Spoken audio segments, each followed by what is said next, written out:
بہت بہت شکریہ شوکت ترین صاحب. یہ بتائیے گا کہ چاہے آپ ہوں، چاہے یہ ہو، چاہے کوئی ہو، جب تک ہمارے ہاں پولیٹیکل کوہیشن نہیں ہوگا، ہم کم از کم اس معاملے میں بیسک جو فنڈامنٹلز ہیں اس پر ایگری نہیں کریں گے، ایک پیج پہ نہیں آئیں گے تو آگے تو نہیں بڑھ سکتے. چاہے آپ کی حکومت ہو، چاہے ان کی حکومت ہو، چاہے ابھی کی صورتحال ہو. جیسے آج کی صورتحال ہے، اگر یہ ایک روڈ میپ بناتے ہیں تو کیا آپ اس کو شیئر کرنے کے لیے تیار ہوں گے؟ جب تک کہ ابھی تو ٹرانسفر آف پاور میں تو بڑا ٹائم لگ جائے گا نا، الیکشن ہو، ٹرانسفر آف پاور ہو. ترین صاحب وہ تو ابھی 4-6 مہینے کی بات ہو سکتی ہے. تو یہ انٹرم پیریڈ اور اس صورتحال کو ریٹریو کیسے کریں ابو پالیٹکس؟ بالکل ابو پالیٹکس میں بات کروں گا. آج اناؤنس کریں الیکشنز اور انٹرم گورنمنٹ لے کے آئیں، جو سب کی ایک قسم کی سب کی ہوتی ہے انٹرم گورنمنٹ، اور ہم سارے کوآپریٹ کریں گے. میں بھی کروں گا، یہ لوگ بھی کریں گے، بیکاز یہ بھی تو الیکشن میں یہ بھی جیت سکتے ہیں، ہم بھی جیت سکتے ہیں، لیکن ملک تو ہمارا سب کا ہے نا.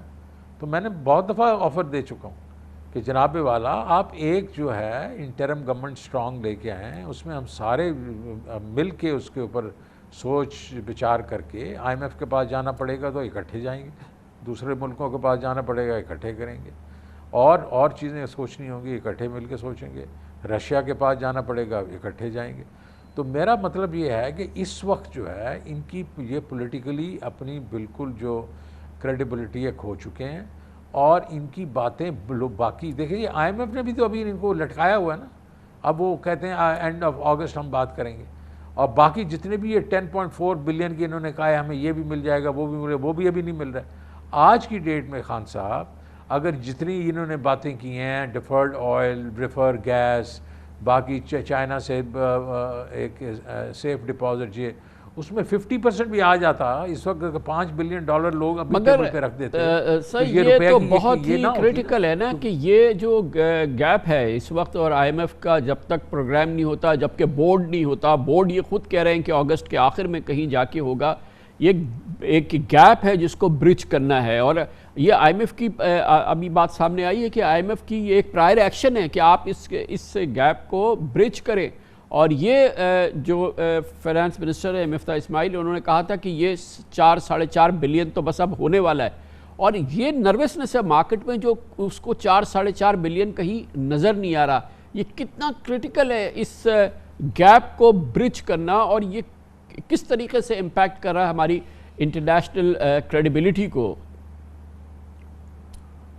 دیکھیں خان صاحب، جو چیز یہ فائنانس منسٹر جو ہوتا ہے نا، جب وہ بات کرتا ہے تو اس کو لوگ سیریسلی لیتے ہیں، مارکیٹ سیریسلی لیتے ہیں. آپ یہ نہیں کہہ سکتے بس میں نے 4 بلین ہو گیا 4.5 یہ تو اب آ جائے گا.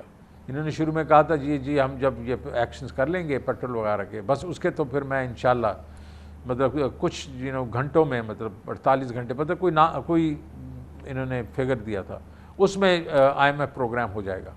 اب پھر نہیں ہوا، پھر اس کے بعد بھی 1 مہینہ گزر گیا، پھر اب وہ کہتے ہیں ہم اگست میں کریں. تو آپ ایسی باتیں کریں ہی نا. جب آپ ایسی باتیں کرتے ہیں اور آپ اپنے وہ جو ہوتا ہے وہ پرومس کو فلفل نہیں کرتے تو مارکیٹ سے کا اعتبار آپ سے اٹھ جاتا ہے. اچھا اب جو ہے اس سے ابھی آگے چلنا چاہیے نا. یہ تو ہو چکا ہے، انہوں نے جو کرنے تھے وہ کر دیے، جو 100 دن میں کرنا تھا کر دیا. اب میں یہ چاہوں گا کہ دیکھیں جو ہمارے جو ادارے ہیں، مقتدر ادارے ہیں، ہماری جو گورنمنٹ ہے، ان کو سوچنا چاہیے کہ یہ سچویشن کیا ٹینیبل ہے، کیا اس طرح یہ چل سکتے ہیں. اس وقت جو ہے خان صاحب یہ جو ڈیویلیویشن ہوئی ہے، اس کے صرف اس کا قرضہ جو بڑھا ہے ہمارے اوپر وہ 5.7 ٹریلین روپے بڑھا ہے. 5700 ارب روپے کا قرضہ بڑھ گیا ہے صرف اس ڈیویلیویشن سے. کیا ہم اس کو مطلب برداشت کر سکتے ہیں؟ تو ہمیں یہ چاہیے باقی سیریسلی سوچ کے آپ کہیں گے ایک اسٹرانگ انٹرم گورنمنٹ لائیں، ساروں کو بٹھائیں ٹیبل پہ اور کہیں آؤ سولوشن. شوکت ترین صاحب یہ بتائیے گا کہ یہ جو سڈن کولیپس ہوا ہے ہمارے روپے کی قدر کا، خاص طور پہ پچھلے 72 گھنٹے میں، جس نے کوئی 10-11% جو ہے یہ ڈیویلیوشن کر دی ہے، پچھلے تو چلے کل 3 مہینے میں 25% سے زیادہ ہو چکی ہے، ناقابل یقین صورتحال ہے. آپ کے نزدیک اس سڈن یہ جو رک نہیں رہی، آج نہیں رک رہی تھی، کل نہیں رک رہی تھی، پرسوں نہیں رک رہی تھی، اور اتنی میسو ڈیویلیویشن جو ہو رہی تھی خاص طور پہ پچھلے 3 دنوں میں، آپ کے نزدیک اس کی کیا وجہ ہے؟ دیکھیں جی، اس کی 2 وجہ ہیں۔ پہلی ایک وجہ یہ ہے کہ ظاہر ہے انہوں نے کوئی ایلسیاں وغیرہ کھولی تھیں آئل وغیرہ کی، جو اب پیمنٹس ہو رہی تھیں کہ پرسوں میرے خیال میں $70 ملین کی ہونی تھی، کل کچھ اس اتنے ہی قریب اور آج بھی ہیں اور کل بھی شاید ہوگی، جمعے تک ہوتی رہیں گی۔ ایک تو وہ ہے، اور آپ جب ان کی پیمنٹس ہوتی ہیں تو بڑی پیمنٹ جب ہوتی ہیں تو اگر مارکیٹ کے بیچ میں پیسے اگر نہیں ہوتے انٹر بینک میں تو انجیکشن آتی ہے اسٹیٹ بینک سے، اسٹیٹ بینک اتنے پیسے انجیکٹ کر دیتا ہے اور وہ اپنے ریزرو سے، اور وہ پیمنٹس ہو جاتی ہیں۔ جب اسٹیٹ بینک کہتا ہے کہ جی میں نے نہیں پیسے انجیکٹ کرنے اور آپ نے یہ پیمنٹس بھی کرنی ہے، تو پھر بینکوں کے پاس کوئی اور چارہ نہیں ہوتا، وہ جاتے ہیں ایکسپورٹر کے پاس اور وہ کہتے ہیں جناب آپ نے جو ڈالرز آ رہے ہیں وہ لے آئیں، ہمیں وہ چاہیے اور ہم نے امپورٹس کی جو پیمنٹس کرنی ہے۔ تو اس پہ پھر ایک قسم سے سٹا ہو گیا، جو اس کو وہ پرائس مانگیں گے ان کو دینی پڑے گی۔ آج کی ڈیٹ میں جو 225 پہ بھی آج کلوز ہوا ہے، تو جو پیمنٹس ہوئی ہیں وہ کئی 242 پہ بھی ہوئی ہیں، 237 پہ بھی ہوئی ہیں۔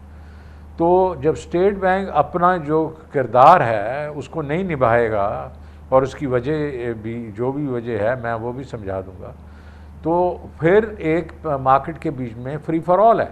پہلی بات تو یہ ہے۔ دوسری بات یہ ہے کہ یہ یکدم کیوں یہ منڈے ٹیوزڈے سے یہ شروع ہو گیا، وہ یہ، اور وہ بھی جب تھرسڈے فرائیڈے کو، بلکہ تھرسڈے کو جی IMF کا معاہدہ ہو گیا ہے، جی ہمارے دوستوں نے کہا ہے ہم اتنے پیسے اور دے دیں گے، اور $2 جو ہے ہمارا روپیہ مضبوط ہوا اور یکدم پھر واپس 209 پہ چلا گیا جمعے کو۔